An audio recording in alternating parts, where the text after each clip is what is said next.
අයිබෝවන් සත්‍යයේ සටහන බුද්ධියේ විමසුමට බඳුන් කරන නිවුස්ෆර්ස්ට් දහවල් ප්‍රධාන පුවත් ප්‍රකාශය සමගින් ඔබ හමුවන මම චතුර සූරිය බණ්ඩාර. ප්‍රථමයෙන් අවධානය පුවත් සිරස්තල වෙත.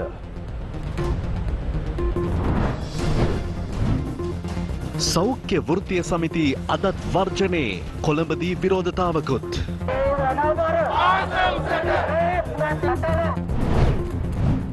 ඉන්දීය දීවර ආක්‍රමණයට විසඳුම් දෙන්න සමස්ත ලංකා පොදු දීවර සම්මේලනය කොළඹට.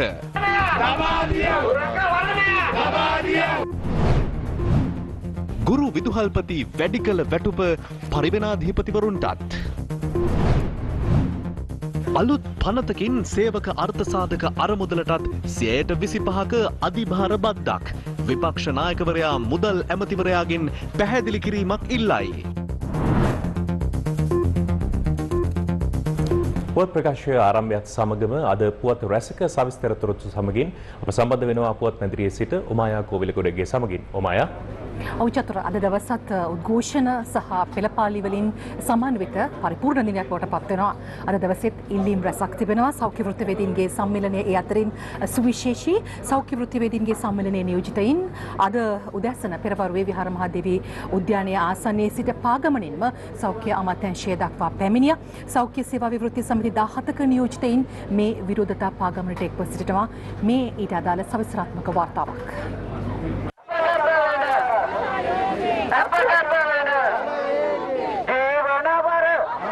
විරෝධතා පාගමන ආරම්භ කරන්නේ අද පෙරවරු 30ට පමණයි.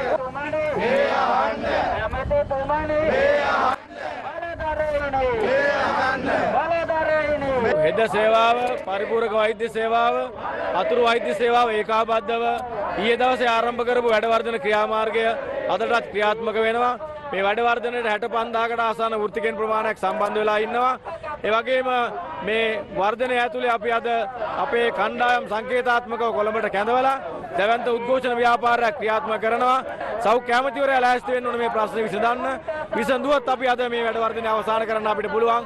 හැබැයි සෞඛ්‍ය ඇමතිවරයා ධනාත්මක ප්‍රවේශයක් ගන්න නැත්නම් අපිට සිද්ධ වෙනවා මේ වැඩවර්ධනය අඛණ්ඩවම රට පුරා නැවත ක්‍රියාත්මක කරන්න. මේ මොහොත වෙද්දී බිම්මට්ටමේ අපි අත්‍යවශ්‍ය COVID-19 රාජකාරී විදියට මృతදේහ බැහැරලීම සහ හදිසි රෝගීන් රෝහල්ගත කරවීම පමණයි කරන්නේ. ඒ වගේම එන්නත් වැඩසටහන සම්පූර්ණයෙන් බිඳ වැටලා තියෙනවා. මේ කාර්යය අපි මේ අසාධාරණයි අපි මාස 2ක ඉඳලා සෞඛ්‍ය අමාත්‍යාංශයට කියනවා රජයට කියනවා. නමුත් විසඳුම් නොලැබුණු නිසා අද COVID-19 පාලනයට අදාළ රෙගුලාසි කඩ කරලා සෞඛ්‍ය සේවකයෝ මෙතෙන්ට ඇවිල්ලා ඉන්නවා. සෞඛ්‍ය අමාත්‍යාංශයේ ඉදිරිපිටට පැමිණි විරෝධතාකරුවන් මාර්ගය අවහිර කරමින් විරෝධතාවයේ නිරත වුණා.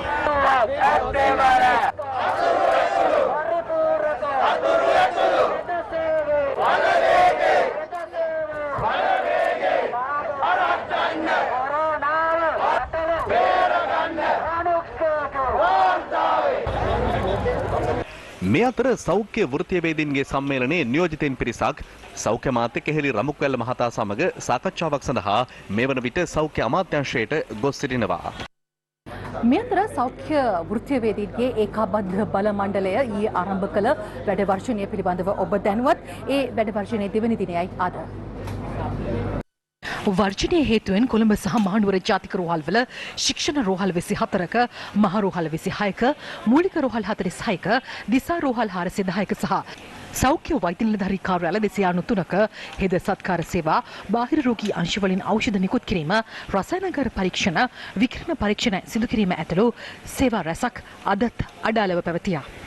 මහජන සෞඛ්‍ය පරීක්ෂකවරුන් හා පවුල් සෞඛ්‍ය සේවා නිලධාරිනියන්ද මෙම වර්ෂණයට එක්ව සිටීම හේතුවෙන් කොවිඩ් මර්ධන කටයුතු සහ පවුල් සෞඛ්‍ය සේවා නිලධාරිනියන්ගේ සේවා කටයුතුද ඇනහිට ඇතැයි අප වාර්තාකරුවන් පැවසුවා. බලන්නකෝ මේක හැමදාම ස්ට්‍රයික් අපිට මේම ගියොත් වෙන්නේ මාමග එක්ක රජය බලන්න ඕනේ එක්ක මේගොල්ලෝ බලන්න ඕනේ. මේවට වග කියන්නේ කවුද මාත්‍ය? බේට්ටි වලට නිකන් දෙන බේට්ටිකවත් ගන්න දෙන්නේ නැහැ අපිට. මට අමාරුයි. බේත් හම්බුන්නේ. දැන් ආයෙත් බේට්ටියක් ගන්න ඊදලා අමාරුයි මට. උනායි කොන්දේ අමාරුයි. මම අමාරු ගොඩ. අපි දන්නේ නෑනේ.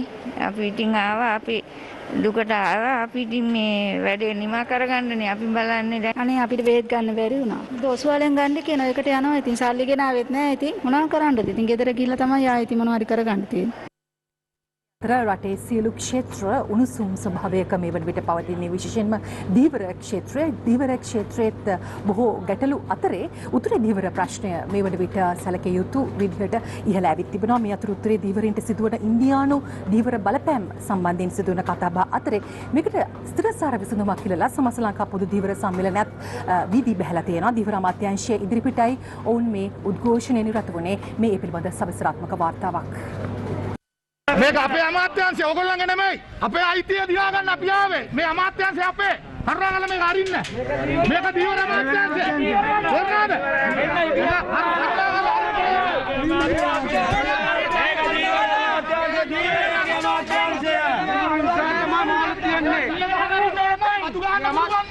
අපේ දීවරයන්ගේ ජීවිත විනාශ කරන්න පුළුවන් නම් ඇයි අපිට සාකච්ඡා කරන්න මේක අරින්න බැරි? කරුණාකරලා මේක අරින්න. පනත ක්‍රියාත්මක කරන්න යනවා. කටින් තමයි ක්‍රියාත්මක හැමදාම. ওই පනත කරන්නේ මතර වෙන්නවට වැඩක් නෑ. රජේ කොන්ද පන නැති පාලකයෝ තමයි අපේ උතුරේ දීවරයන්ගේ ජීවිත දෙක දැන් පිළි අරගෙන තියන්නේ. අපිට ජීවත් වෙන්න විදියක් නෑ.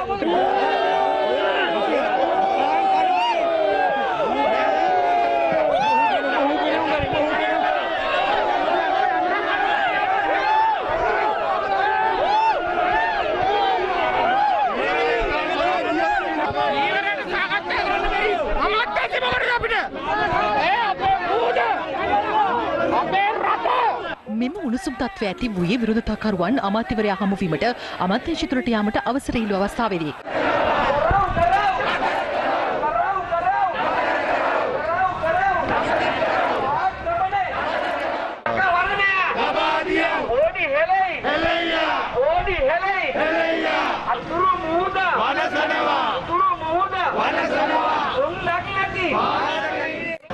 දැන් දශකයකට අධික කාලයක් තිස්සේ උතුරේ දීවර ප්‍රජාවත් අපිත් එකතු වෙලා මේ රටේ පාලකයින්ට දිගින් දිගටම අපි දැනුවත් කරා. පාලකයන්ගෙන් ඉල්ලා සිටියා ඉන්දියානු ආක්‍රමණය නතර කිරීමට වහා මැදිහත් වෙන්න කියලා. නමුත් මේ රටේ පාලකයින්ට කොන්දක් නැහැ. උතුරේ දේශපාලකයින්ට කොන්දක් නැහැ. ඒ වගේ මේ රටේ රාජතාන්ත්‍රික පාලකයින්ට කොන්දක් නැහැ. අනතුරුව සමස්ත ලංකා පොදු ධීවර සම්මේලනයේ නියෝජිතින් 5 දෙනෙකුට ධීවර මන්ත්‍රීවරයා හමු වීමට අවසරය හිමි වුණා.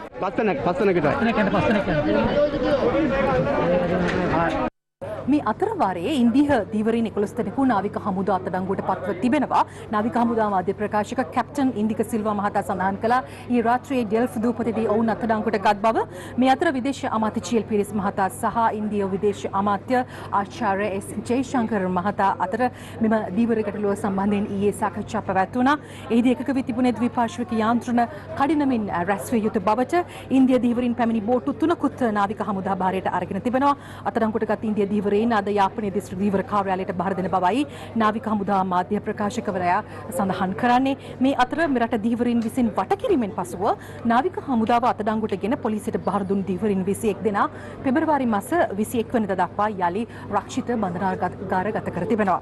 මේ අතර මෙරට මුහුදු සීමාව උල්ලංඝනය කිරීමේ චෝදනා මත රජය බාරයට ගත් ඉන්දිය ධීවර බෝට්ටු තොගයක්ද ඊයේ වෙන්දේසි කෙරුණා.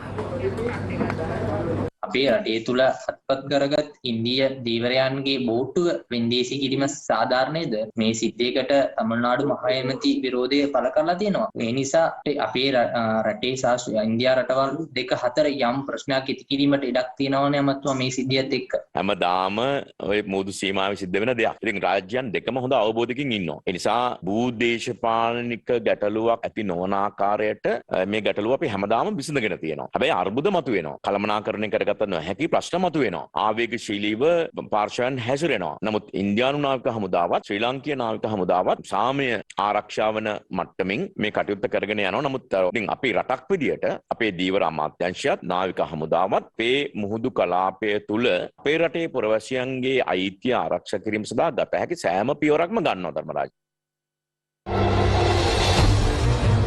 රටේ සිව්කුණ රකින අපේ ශ්‍රී ලංකා මුහුදයි. අපේ මුහුද රැක ගැනීම ඔබිත් මගේත් වගකීමයි. ගම්මැද්ද ජාත්‍යන්තර සබත්තා මධ්‍යස්ථානයේ පණිපුඩයක්.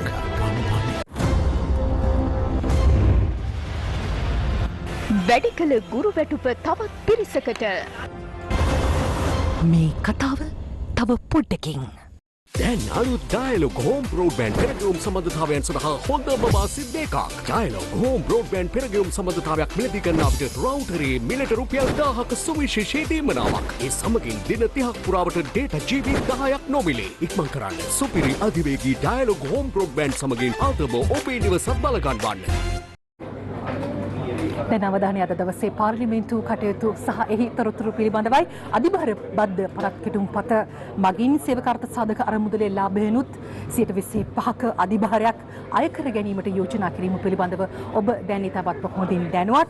මේ පිළිබඳව විපක්ෂ නායක සජිත් ප්‍රේමදාස මහතා අද පාර්ලිමේන්තුවේදී පෙන්වා දීමක් කළා. විපක්ෂ නායකවරයා මේ සම්බන්ධයෙන් මුදල් අමාත්‍යවරයාගෙන් පැහැදිලි කිරීමක් ඉල්ලා සිටියා. නමුත් ඔහු සභාවේ නොසිටි බැවින් ඇති වුණේ මෙන්න මේ වගේ සංවාදාත්මක තත්ත්වයක්.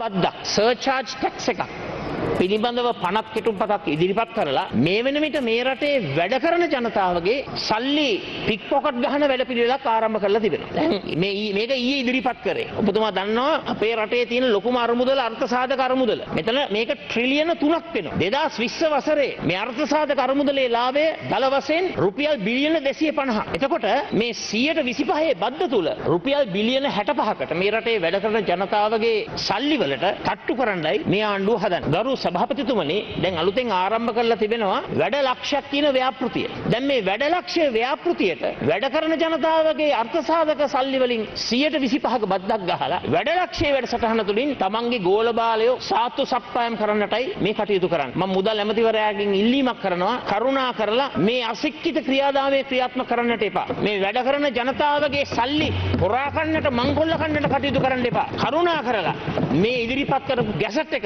වහාම හකුලා ගන්න. අපි දන්නවා ඉතිහාසයේ පුරාවටම අර්ථසාධක අරමුදල් වලට විවිධාකාරයෙන් තටු කරපු ඇත්ත තමයි අද රට පාලනය කරන්නේ. ඒක තමයි සත්‍ය කතාව. ඒ නිසා මම ඉල්ලීමක් කරනවා මුදල් ඇමතිතුමාගේ මේ අවස්ථාවේ කරුණාකරලා ඔබතුමාගේ පිළිතුරේ මොකද අපිට පිළිතුරක් අද දවසේ අවශ්‍යයි. බොහොම පැහැදිලිවම කියන්න මේ ට්‍රිලියන 3ක අරමුදලට ඒ අරමුදල පික් පොකට් ගහන මේ 125 බද්දෙන් කරුණාකරලා අර්ථසාධක අරමුදල් ඒ වගේම පෙන්ෂන් අරමුදල් ඉවත් කරන්නයි කියලා මම මේ අවස්ථාවේ ඉල්ලීමක් කරනවා. ගරු විපක්ෂ නායකතුමා විසින් ලිඛිතව සහද පාර්ලිමේන්තුවේ ප්‍රකාශ කරපු සියලුම ප්‍රශ්න වලට උත්තර දෙන්න බලාපොරොත්තු වෙනවා. ඕපදූප වලට උත්තර දෙන්න බෑ. මේකේ ලියලා තියෙන හැම දෙයකටම ඉදිරියේදී රජය විසින් උත්තර දෙනවා. Thank you. ඕපදූපන්නේ. මම ඔබතුමාගේ ගෞරවනීය අවධානය මම යොමු කරනවා. අද මොකද්ද මේ අහලා තියෙන ප්‍රශ්නේ? මේක ඕපදූප ප්‍රශ්නයක් නෙවෙයිනේ. අපි අහන්නේ ජීවන මිල ගැන. 27 යටතේ ලිඛිතව ඉදිරිපත් කරන්න ඕනේ. මම මෙතුමගේ අකුරක් නැර ඊයේත් බැලුවා දැඟුත් අහගෙන හිටියා. මෙතුමා මේකේ නැති අතව හුඟක් කියෙව්වේ. ඉතින් මේකේ තියෙන හැම දෙයකටම අපි උත්තර දෙනවා රජයක් හැටියට. අනිත් ඒවා ඔක්කොම ඕපදූප. එහෙනම් නැත්නම් ලිඛිතව දාන්න. ගරු සභාපතිතුමනි. මම කනගාටු වෙනවා මේ රටේ උද්දමන වේගය ජීවන බර වැඩිවීම බඩු මිල වැඩිවීම Honorable Opposition Leader ඕපදූප හැටියට මේ ඇමතිතුමා හඳුන්වන්නේ. Honorable Johnson Fernando ගරු නියෝජ්‍ය කතානායකතුමනි එතුමා 27 යටතේ එතුමා ලිඛිතව ඉල්ලීමක් කරලා තියෙනවා. එතුමා ප්‍රකාශිකුත් කෙරුවා. අපි කිව්වේ ලිඛිතව තියෙන හැම දෙයකටම අපි රාජ්‍යයක් හැටියට උත්තර දෙනවා කියලා. එච්චරයි. Honorable Opposition Leader Honorable Opposition Leader Honorable Opposition Leader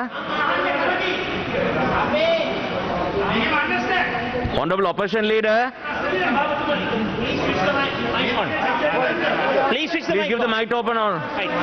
ගරු සභාපතිතුමනි මට වාක්‍ය අවසන් කරන්න ගරු සභාපතිතුමනි you made your presentation and the government will අපේ ශ්‍රමික ජනතාවගේ ඒ ප්‍රේෂණ වලට Thank you Opposition Leader. Thank you very much. Trincomalee තෙල් ටැංකි සංකීර්ණය සංවර්ධනය කිරීමේ ගිවිසුම බලශක්ති අමාත්‍ය උදය ගමන්පිල මහතා අද පාර්ලිමේන්තුවට මෙන්න මේ විදිහට ඉදිරිපත් කළා.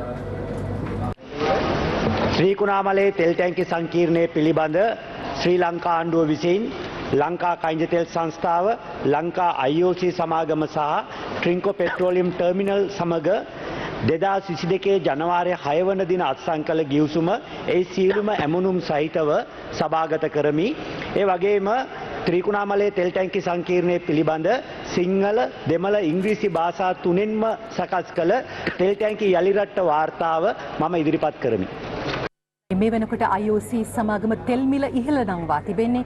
මේ නිසා තෙල් සංස්ථාවේ පාඩුව තවත් වැඩි වී ඇති බව ඛනිජ තෙල් නීතිගත සංස්ථාවේ සභාපතිවරයා මෙන්න මේ විදිහට පෙන්වා දෙනවා. පෙබරවාරි මාසයේ අද තියෙන මිල ගත්තොත් මේ මිල මේ මාසය පුරා පැවතුනොත් අපිට ඩීසල් ලීටරයකින් රුපියල් 48.30ක අලාභයක් කන්තිල් නීතිගත සංස්ථාව හැටියට ලබන්න සිද්ධ වෙනවා. පෙට්‍රල් ලීටරයකින් රුපියල් 15.68ක අලාභයක් අපිට දරන්න සිද්ධ වෙනවා. ලංකා IOC සමාගම ඔවුන්ගේ අලාභය ආවරණය කරගන්න විකල්ප ක්‍රම යොදාගෙන තියෙනවා. ඔවුන්ගේ ව්‍යාපාරික ක්‍රමය අනුව ඔවුන්ට සිදුවෙන අලාභය අපේ ප්‍රමාණයට වඩා යම් ප්‍රමාණයක අඩු වෙලා තියෙනවා. IOC සමාගම ඉන්ධන මිල වැඩි කිරීමත් සමග අපිට සිදු වෙලා තියෙන්නේ IOC සමාගමට අයත් ඉන්ධන පිරිම්හල් වලින් ඉන්ධන ලබාගත් පාරිභෝගිකයන් සංඛ්‍යාවක් විශාල පිරිසක් කනිතෙල් නීතික සංස්ථාවේ නැත්නම් සිපෙට්කෝ පිරිම්හල් වලට ඉන්ධන ලබා ගැනීමට පෙළඹෙනවා. ඔවුන් විසින් ලබපු අලාභය ඔවුන්ගේ පාරිභෝගිකයන් කනිතෙල් නීතික සංස්ථාවේ පිරිම්හල් වලින් ලබා ගැනීමට පැමිණෙන නිසා අපේ සංස්ථාවේ අලාභය වැඩිවීමක් සිදු වෙනවා. ඉන්ධන මිල ඉහළ යාමක් සංස්ථාව දිගින් දිගටම ඉල්ලීමක් කළා තියෙන්නේ. මොකද සංස්ථාවේ වගකීම සංස්ථාව කරන්නේ ව්‍යාපාරය. ඒක අමාත්‍යාංශය දැනුවත් කරනවා. අමාත්‍යතුමා විසින් මේ සම්බන්ධව රජය දැනුවත් කළා මිල වැඩි කිරීමේ කටයුත්ත කරන්න සිද්ධ කරන්න ඕන. අපේ බලාපොරොත්තුව මිල වැඩි කරනවා කියන බලාපොරොත්තුව අපිට තියෙන්නේ. කොහොම වුණත්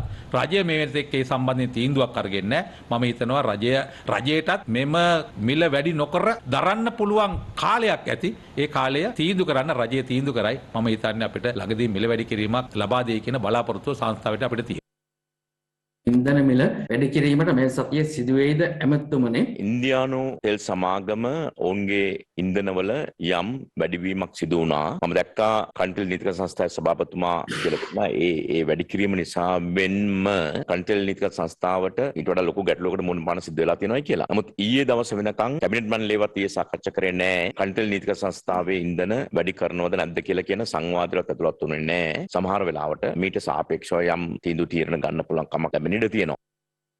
මේ අතර වාරයේ තවත් ක්ෂේත්‍ර ගණනාවක වැටුප් විෂමතා ඉවත් කිරීමට කැබිනට් මණ්ඩල අනුමැතිය හිමිව තිබෙනවා. ඒ පරිවේනාධිපතිවරුන් රජයේ අනුමත පෞද්ගලික පාසල් සහ රජයේ අනුමත උපකෘත විශේෂ පාසල් ගුරුවරුන්ගේ ඒ ගුරු විදුහල්පති සේවාවන්හි වැටුප් විෂමතා ඉවත් කිරීම සම්බන්ධයෙන් අමාත්‍ය මණ්ඩලයේ ගත් තීරණය මත පදනම්ව රාජ්‍ය පරිපාලන අමාත්‍යාංශයෙන් නිකුත් කළ චක්‍රලේඛයේ විධි විධානවලට යටත්ව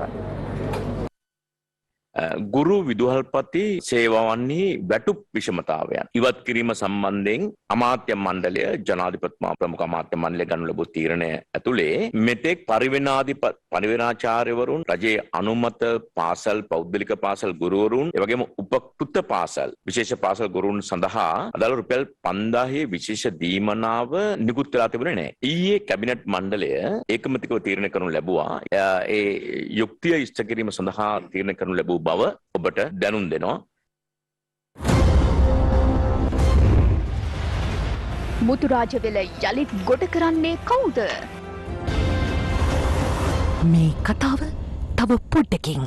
ඩයලොග් හෝම් බ්‍රෝඩ්බෑන්ඩ් පෙරගැවුම් සම්බන්ධතාවයක් මිලදී ගන්නාවිට රවුටරේ මිලට රුපියල් 1000ක සුවිශේෂී දීමනාවක්. ඒ සමගින් දින 30ක් පුරාවට ඩේටා GB 10ක් නොමිලේ. ඔව් චතුර, ඒ කතාව ඇතුළු තවත් ප්‍රවෘත්ති දැනගන්න අපි එනවා යාලීත් ප්‍රවෘත්ති මැදිරියට. ස්තුතියි මායා. ඒ සමගින් තවත් පුවත් රසක් සමගින් අපි සූදානම් තවත් පුවතකට යමු වන්නට.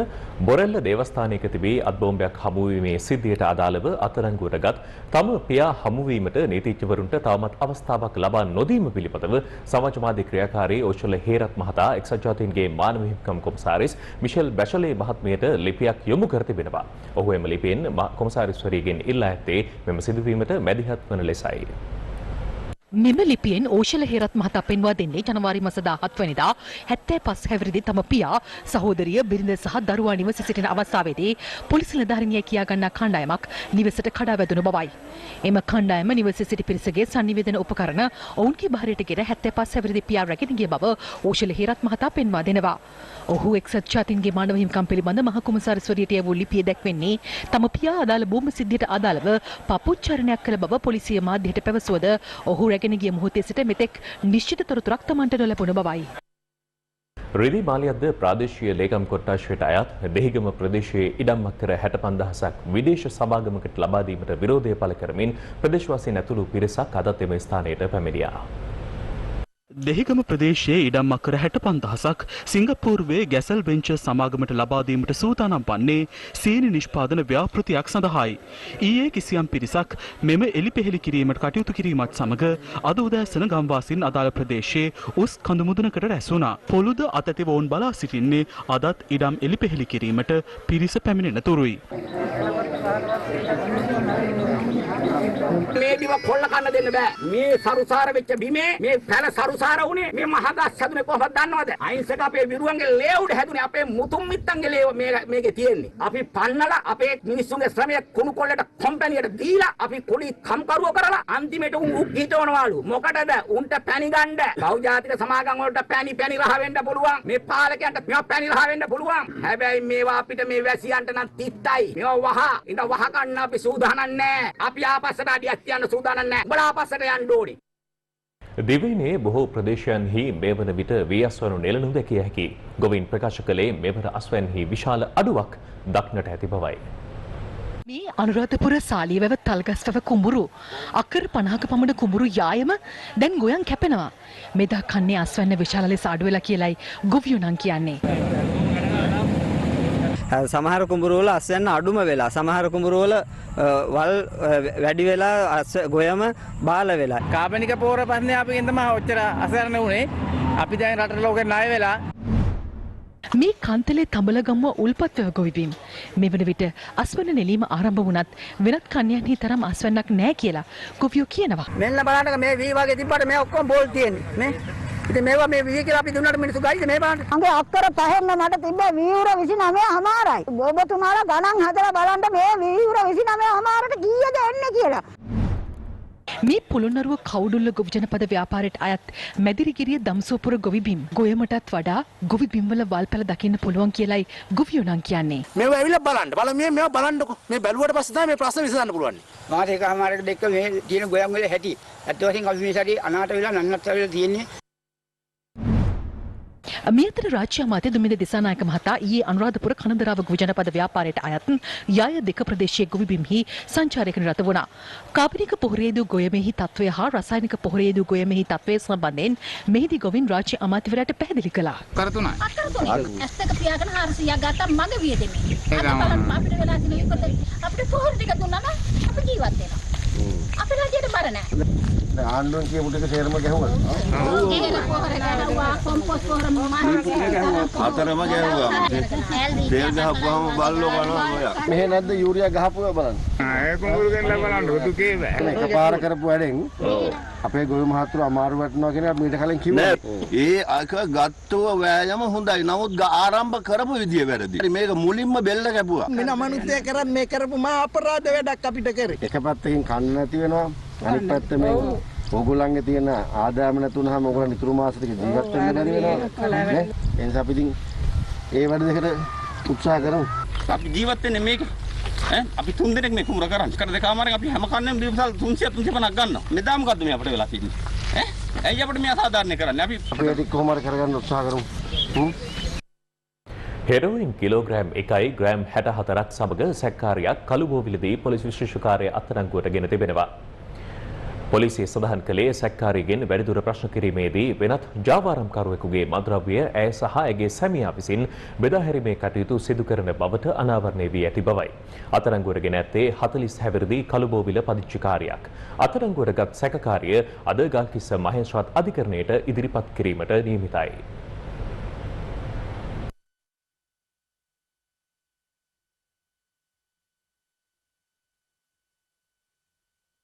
මුතුරාජවල සංරක්ෂිත තෙත්බිමේ යලි ගොඩ කිරීම සිදුවන බවට පරිසර සංවිධාන චෝදනා කරනවා. මුතුරාජවල සංරක්ෂිත තෙත්බිමේ ජා ඇල ඉන්දිවිටිය හා වැවල යන ප්‍රදේශයන්හි ඇටම් ස්ථාන ගොඩ කරමින් පවතිනවා. පරිසර සංවිධාන පෙන්වා දෙන්නේ ඇටම් ස්ථාන මේ වන විටත් ගොඩ කර අවසන් බවයි. තෙත්බිමේ පිහිට ඇති පැරණි ගස්ද කපා විනාශ කර දමා අවසන්. මේ ප්‍රදේශය ගොඩ කරන්න ආරම්භ වෙනකොට අපි කඳාන පොලිසිය පැමිණිල්ලක් දැම්මා මේ සිද්ධිය සම්බන්ධයෙන් ගොඩ කිරීම නතර කරන්න කියලා. හැබැයි කඳාන පොලිසිය මේ වෙනකන් මාස 4කට මාස 6කට වැඩි කාලයක් තිස්සේ මේව පැමිණිල්ල තාම විභාග කළා නැහැ. එහෙම තියෙනකොට තමයි මේ ගොඩ කිරීම දිගටම මේ දක්වා ගොඩ කරගෙන ආවේ. නමුත් අධිකරණයෙන් පවා නියෝගයක් තියෙනවා මේ මුතුරාජල අබේ භූමිය ගොඩ කරන්න එපා, හාරන්න එපා, ගස් කපන්න එපා, විනාශ කරන්න එපා කියලා තහනම් නියෝගයක්. එහෙම තහනම් නියෝග තියෙනකොට සියලු පනත් වලින් තහනම් වෙලා තියෙනකොට මේ අබේ භූමිය හා මේ මුතුරාජල තෙත් බිම ගොඩ වෙනවා. ප්‍රාදේශීය දේශපාලඥයන්ගේ ඔවුන්ගේ හයිය පාවිච්චි කරලා ඔවුන්ගේ හේන්චයියන් විසින් මේ ගොඩ කිරීම සිද්ධ කරන්නේ. මෙතන අයිති නාගරික මන්ත්‍රීවරිය උපක්‍රම පාවිච්චි කරමින් පොල් පැල හිටවන්න නැත්නම් වගාවන් කරන්නට කියලා පළාතේ ගොවි ජන සේවා දෙපාර්තමේන්තුවෙන් සහ කෘෂිකර්ම නිලධාරීන්ගෙන් අනවසර විදියට අවසර අරගෙන මේක කූට උපක්‍රම පාවිච්චි කරමින් දිගින් දිගටම ගොඩ කරමින් සිටිනවා. දැන් ක්‍රමක්‍රමයෙන් මේ තෙත්බිම ගොඩ කරන්න අධිවේගී මාර්ගයේ පැවැත්මට සහ ඒ ව්‍යාපෘතිවල පැවැත්මට දැඩිසේ හානි වෙන්න පුළුවන්. මොකද ටික දවසක් යද්දී කටුනායක අධිවේගී මාර්ගයේ වුණත් අපිට අහන්න ලැබෙයි යට වෙලා තියෙනවායි කියලා. මෙරට වයස අවුරුදු 20ට වැඩි පුද්ගලයන් 11,70,000ක් මෙතෙක් කිසිදු කොරෝනා මර්ධන එන්නත් මාත්‍රාවක් ලබාගෙන නොමැති බව ස්වදේශ කටයුතු රාජ්‍ය අමාත්‍යාංශය පවසනවා. එහි ලේකම් MHM චිත්‍රානන්ද මහතා සඳහන් කළේ පසුගිය සති කිහිපයේ සිදු කළ පරීක්ෂණයකින් මෙම කරුණු අනාවරණය වූ බවයි. 20-29 අතර එන්නත් ලබා නොගත් පිරිස 7,19,000ක්. අවුරුදු 30ත් 60ත් අතර පුද්ගලයන් 3,86,408 දෙනෙකුද කිසිදු එන්නත් මාත්‍රාවක් ලබාගෙන නොමැති බව සමීක්ෂණයේදී අනාවරණය වී තිබෙනවා. අවුරුදු 60ට වැඩි 64,234 දෙනෙකුද එන්නත් ලබාගෙන නැහැ. ලේකම්වරයා සඳහන් කළේ රජය විසින් කොරෝනා මර්ධන එන්නත් කරන වැඩසටහන් ගම්මට්ටමින් ක්‍රියාත්මක කර ඇති පසුබිමක ඇතැම් පිරිස් මෙලෙස එන්නත් කරණයෙන් මග හැර සිටීම කනගාටුවට කරුණක් බවයි. ඒ අනුව මෙම පිරිස හැකි ඉක්මනින් එන්නත් කරන්නට යොමු කරන ලෙස ග්‍රාම නිලධාරීන්ට උපදෙස් දී ඇති බව ඔහු ප්‍රකාශ කළා. මේ අතර ජාතික පාසල් සඳහා විදුහල්පතිවරුන් පත් කිරීමේදී බලපෑම් සිදුව ඇද්දැයි සොයා බලන ලෙස ජනාධිපති ගෝඨාභය රාජපක්ෂ මහතා අධ්‍යාපන අමාත්‍යාංශ ලේකම්වරයාට උපදෙස් දී තිබෙනවා. ජනාධිපති මාධ්‍යාංශයට නිකුත් කළ නිවේදනයක දැක්වෙන්නේ අයදුම්කරුවන්ගෙන් සම්මුඛ පරීක්ෂණ අවස්ථාවේදී හා ඉන් පසුව සම්මුඛ පරීක්ෂණ මණ්ඩලයට හෝ රාජ්‍ය සේවා කොමිෂන් සභාවේ අධ්‍යාපන සේවා කමිටුවට අනිතික හෝ අනිසි ලෙස බලපෑමක් සිදුව ඇද්දැයි සොයා බලන ලෙස ජනාධිපතිවරයා උපදෙස් දුන් බවයි.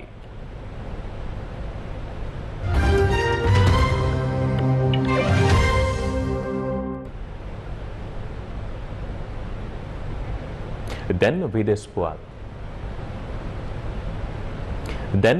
පුවත්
Gummather came across the Ulkataputa village in Hinguragoda in 2020 when traversing from door to door.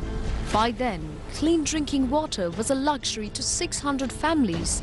Kidney patients were on the rise with a water purification system insufficient to meet their demands. Gummather came forth once more to alleviate their woes. Gummather, for the people, by the people.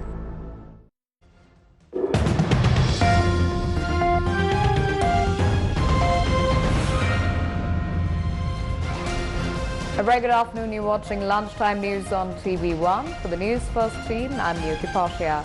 Before we head into stories in detail, let's start off with a look at this afternoon's headlines. Health trade unions continue strike. Protest underway in Colombo.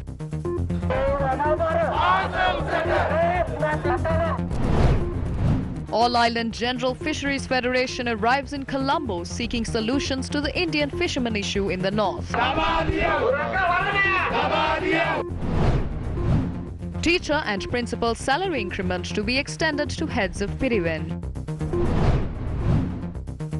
Opposition leader requests for clarification on provisions in the surcharge tax bill that would impose a 25% levy on the EPF and gratuity fund.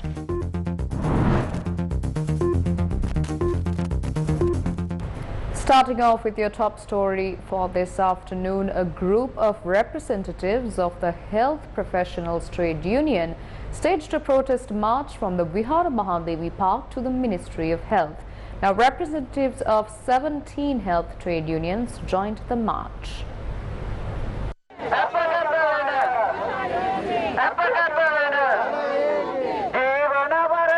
The protest march began at about 10:30 this morning.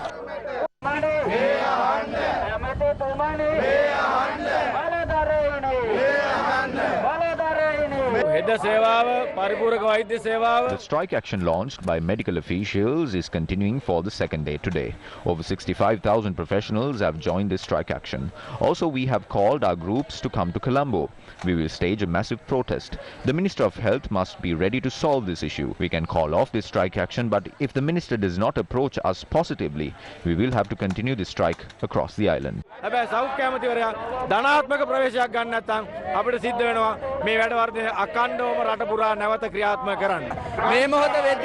Even as we speak, we are only engaged in essential services for COVID-19 patients, including disposing of bodies, and we are also involved in admitting emergency patients into hospital. The vaccination program has collapsed. We have informed the government and the relevant ministries of our issues for the last 2 months, but since we didn't get any instruction, we are here violating quarantine regulations.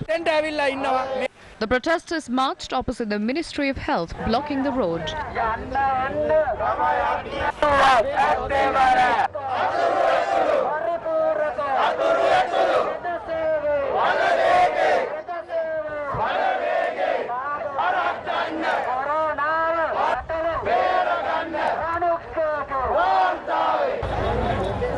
Representatives of the Health Professionals Trade Union were given an opportunity to hold talks with the Minister of Health, Kelia Rambukwella. Now, the strike action commenced by medical officers and public health inspectors continues for the second day today. Operations at the Colombo National Hospital, Kandy National Hospital, 24 teaching hospitals, 26 base hospitals, 410 district hospitals, 293 MOH offices, nursing services, issuing medicine for OPD patients, laboratory tests and radiology services were severely impacted owing to the strike. Our correspondent said that the operations underway to eradicate dengue and COVID-19 as well as family health services have come to a standstill due to the island-wide strike action. බලන්නකෝ මේක හැමදාම strike අපිට මේම ගියොත් වෙන්නේ මාමගේ එක්ක රජය බලන්න ඕනේ එක්ක මේගොල්ලෝ බලන්න ඕනේ මේවට වග කියන්නේ කවුද මාත්‍ය බේට්ටි වලට නිකන් දෙන බේට්ටිකවත් ගන්න දෙන්නේ නැහැ අපිට. All Island General Fisheries Federation staged a protest opposite the Ministry of Fisheries, demanding solutions for the issues faced by the Sri Lankan fishermen from Indian fishermen. මේක අපේ අමාත්‍යාංශය ඕගොල්ලන්ගේ නෙමෙයි. අපේ අයිතිය දිනා ගන්න අපි ආවේ. මේ අමාත්‍යාංශය අපේ. කරුණාකරලා මේක අරින්න. මේක දීවර අමාත්‍යාංශය. තේරුණාද?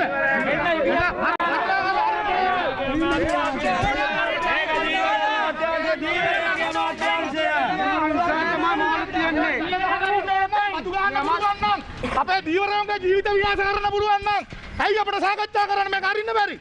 කරුණාකරලා මේක අරින්න. පනත ක්‍රියාත්මක කරන්න යනවා. කටින් තමයි ක්‍රියාත්මක හැමදාම. ওই පනත ගෑල්ල මෙතන පෙන්නුවට වැඩක් නෑ. රජයේ කොන්ද පන නැති පාලකයෝ තමයි අපේ උතුරේ දීවරයන්ගේ ජීවිත දෙක දැන් පිළි අරගෙන තියන්නේ. අපිට ජීවත් වෙන්න විදියක් නෑ.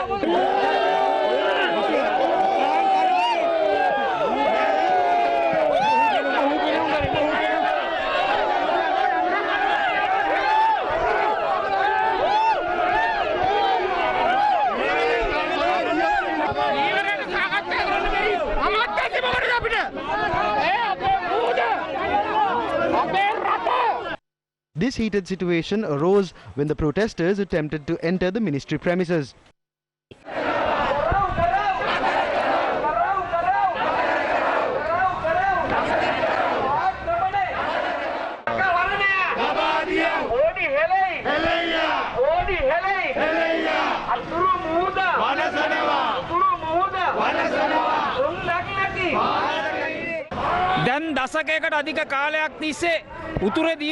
For decades we have banned with the fishermen in the north and have urged the authorities to solve this issue.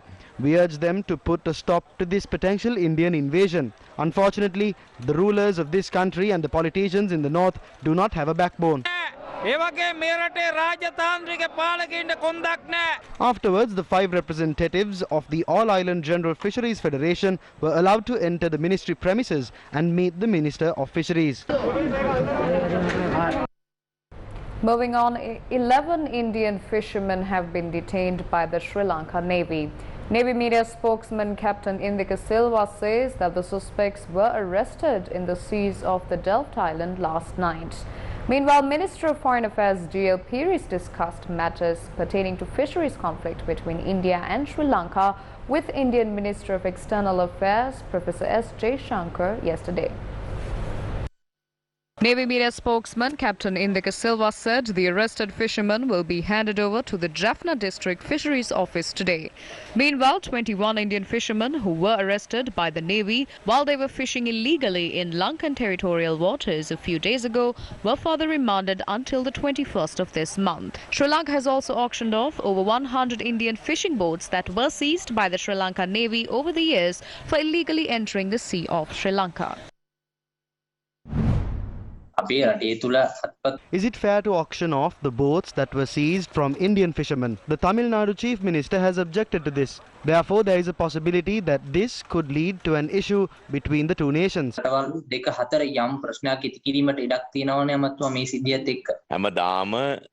This is something that happens always along the maritime border. Both the nations are well aware of this. We have always been able to solve these issues without causing a diplomatic fallout. But there are some issues that crop up. There are some issues that we cannot manage. Various factions act in a fit of rage. However, both the Navy of Sri Lanka and India are acting in a manner that the peace can be kept. As a country, the Ministry of Fisheries and the Navy are taking all necessary steps to ensure that the right of local fishermen to fish in our waters must be protected.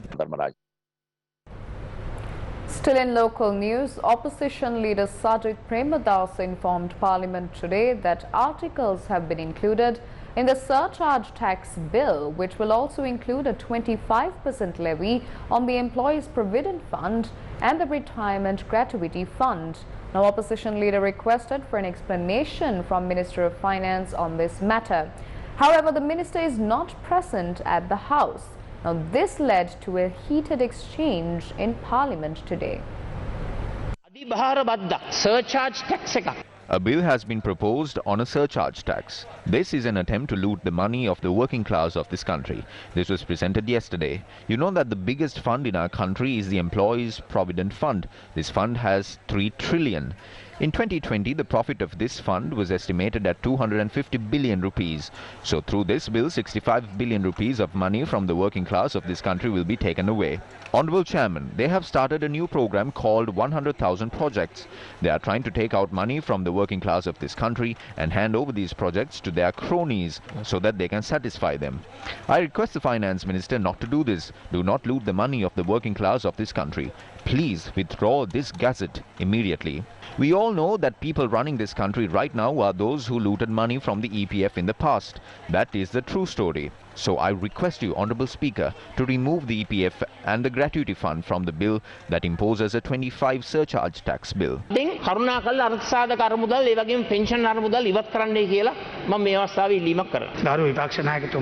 We hope to answer all the written questions forwarded by the opposition leader, but we will not respond to gossip. The government will answer everything that has been written down here. He must submit it under 27 too. I was listening to what he said, and many of the things he spoke of were not on this paper. As the government, we will answer all of these. Everything else is gossip. Moving on, Chairman of the Ceylon Petroleum Corporation says the loss incurred by the CPC has further increased after Indian oil company increased the price of fuel. If you look at the prices as at today, if this is maintained for the entire month, we will lose 48 rupees and 30 cents per litre of diesel. We will incur a loss of 15 rupees and 68 cents. Lanka IOC has implemented alternative measures to reduce their losses. Based on their business model, the loss that they are making is less than what we make. Now that IOC has increased the prices, many customers from IOC will migrate to use the fuel sold by CPC.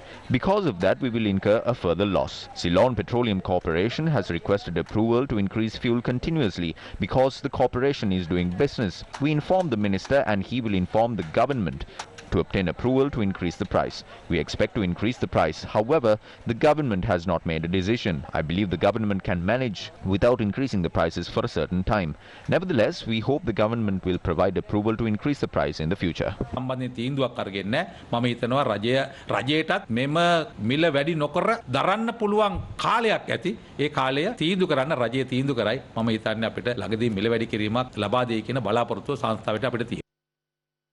ඉන්ධන මිල වැඩි කිරීමට මේ සතියේ සිදුවේද ඇමතුමනේ ඉන්දියානු තෙල් සමාගම ඔවුන්ගේ IOC has increased the price of fuel. I remember the chairman of the Ceylon Petroleum Corporation saying because of the increase they will have to face an issue. However, even at the yesterday's cabinet meeting it was not discussed whether to increase the price. There is a possibility of making a certain decision in connection with this. ඊට සාපේක්ෂව යම් තීන්දුව තීරණ ගන්න පුළුවන් කමක් ලැබෙන්නට තියෙනවා.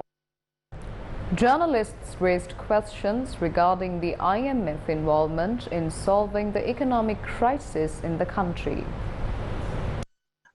Last week there was a little bit of misunderstanding on whether Sri Lanka was had decided to go to IMF or not. The finance minister said they were they have decided to go for IMF for seek help from IMF, and then the very next day the central bank governor verified it. It's not seeking help, but it's a routine thing. And we saw yesterday the reserves have fallen to again 25% in January. Any discussion on seeking further help from other countries on swaps or any other loans, Minister? Well, there are ongoing discussions pertaining to this economic situation of the country, and as we indicated several times, I reiterated the fact that we keep our doors open for all the agencies to talk with us. So it's including International Monetary Fund. Yes, we have been speaking to them. They constantly visit Sri Lanka also. Last statement of Finance Minister was covering the technical assistance, but also we talk to them on long-term basis, and we talk to Asian Development Bank and also the World Bank. Also other countries who have helped us over a period of time, that is including Japan, China and India. So we are looking at different avenues. So we will look at those different options available and we'll manage the current scenarios. It's very clear that we are facing a foreign currency deficit and also we need to manage that situation. We are very hopeful that with the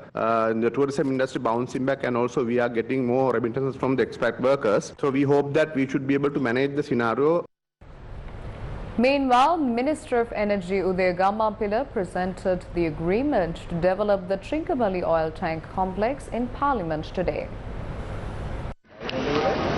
ශ්‍රීකුණාමලේ තෙල් ටැංකි සංකීර්ණය පිළිබඳ With regards to the oil tank complex in Trincomalee, I am submitting the agreement signed on the 6th of January 2022 between the government of Sri Lanka, Ceylon Petroleum Corporation, Lanka Indian Oil Company and the Trinco Petroleum Terminal.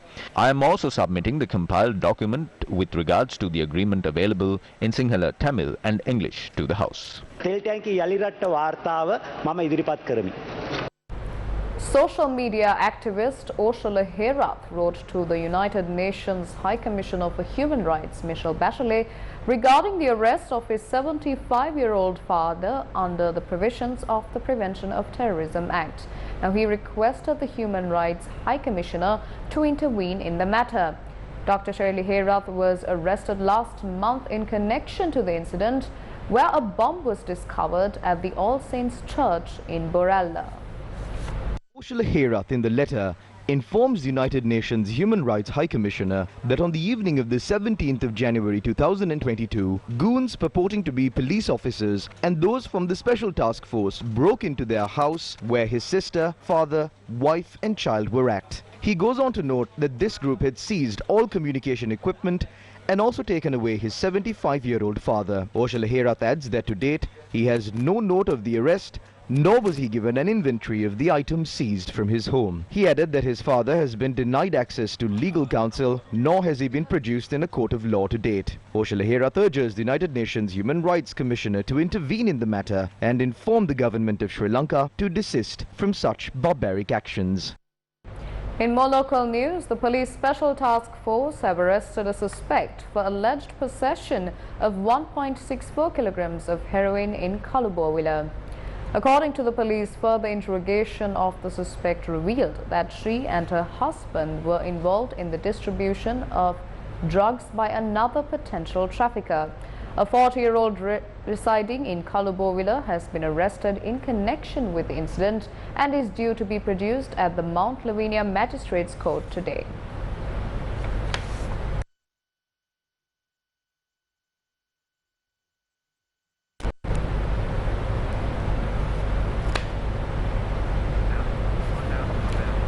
The State Ministry of Home Affairs says 1,170,000 people who are above the age of 20 have not obtained any COVID-19 vaccine. Now, its Secretary M.H.M. Chitrananda said the figures were revealed based on surveys conducted over the past few weeks. According to the report, 719,000 people between the age of 20 and 29 are not vaccinated. The survey results also reveal that 386,408 people between the age of 30 and 60 have not received any dose of a vaccine. 64,234 people above the age of 60 have also not received a single dose of the vaccine. The Secretary noted that when the government has expanded the vaccination program across the island, it is regrettable that certain people have refrained from getting vaccinated.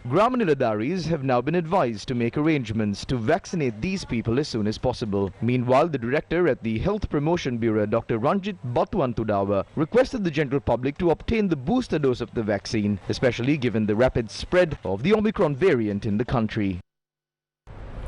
President Gotabaya Rajapaksa has advised the Secretary to the Ministry of Education to identify if there is any external influence when appointing principals to national schools.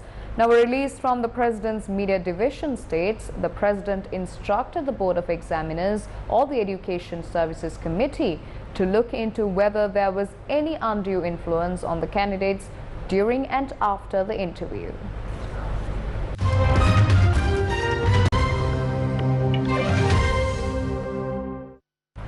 In news overseas, Russian President Vladimir Putin said in a joint press conference with his French counterpart Emmanuel Macron that Moscow is ready to offer political asylum to Ukraine's former president Petro Poroshenko and others who face political persecution in Ukraine. Putin noted that he'd first floated an offer of asylum to Poroshenko when the latter was still a sitting president. Meanwhile, French President Emmanuel Macron has said the coming days will be crucial to de-escalating the Ukraine standoff after a meeting with Russia's Vladimir Putin. Putin hinted that progress had been made during his first Moscow